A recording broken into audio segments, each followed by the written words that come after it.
Hello, my favourite face group members. Some of my favourite face group members, welcome.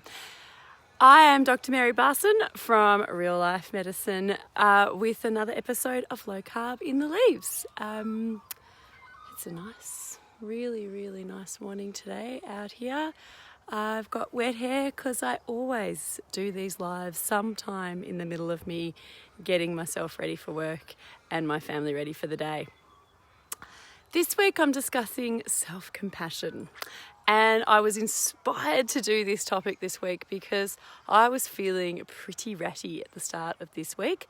Last week was hard just for multiple reasons. Had a few extra stressors which decreased my resilience to deal with the normal stress of life, and also with the extra stressors and extra work that I had to do, I let my self-care really slip last week, and it became really obvious, I think, on Sunday and Monday when I just felt really quite horrible. And so I have addressed it. I'm actually feeling quite good today. It's amazing what a bit of self-care will do. And I feel a lot better, and I am discussing self-compassion.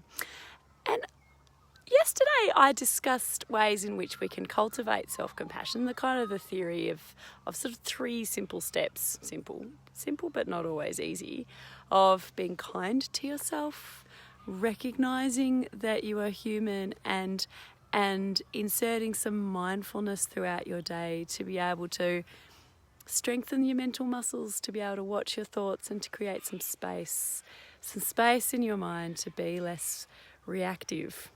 And today I thought I'd share one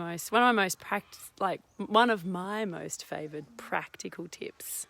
That's my puppy. Practical tips about how you can actually insert some self-compassion into your life. A really nice way to do this is to write yourself a letter. So if there's something in particular that's stressing you out, if there's something that you've done that you're not proud of, if there's something that you're doing that you don't want to be doing, if there's something that you're not doing that you want to be doing, rather than hate and berate yourself for it, write yourself a letter. I do this in a journal. I have a journaling practice, which is, I'll be honest, at best semi-regular. I probably do it a couple of times a week. I don't do it every day, although if I did, I'm sure it would do me good. I have a lovely journal that I think is really beautiful, and I write in, and my daughter writes in it too. She sees me writing in my journal, and she wants to get in as well. And she calls it a brain break journal. We have little brain breaks by writing in my journal or drawing pictures. Anything that calms us down and makes us feel nice. And in this journal, I'll write myself a letter. So I will, if I was going to draft a letter about last week, it would be like, "Hi, Mary. I know you're feeling a bit crappy and a bit silly about how last week you didn't do any exercise, you didn't do any meditation, you really let other people's stressors and agendas impact upon you. And now you're feeling quite unwell, your sleep has been affected, you're not feeling very good. And I know that you're kind of angry at yourself for allowing that to happen. I know that you've got a pretty stressful job, as so many people do, and that self-care is so important.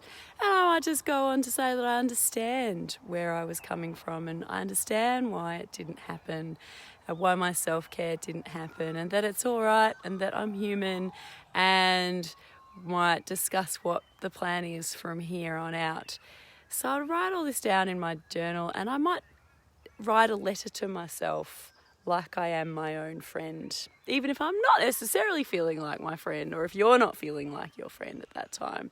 It's a lovely way, really practical way, to cultivate all those steps of self-compassion.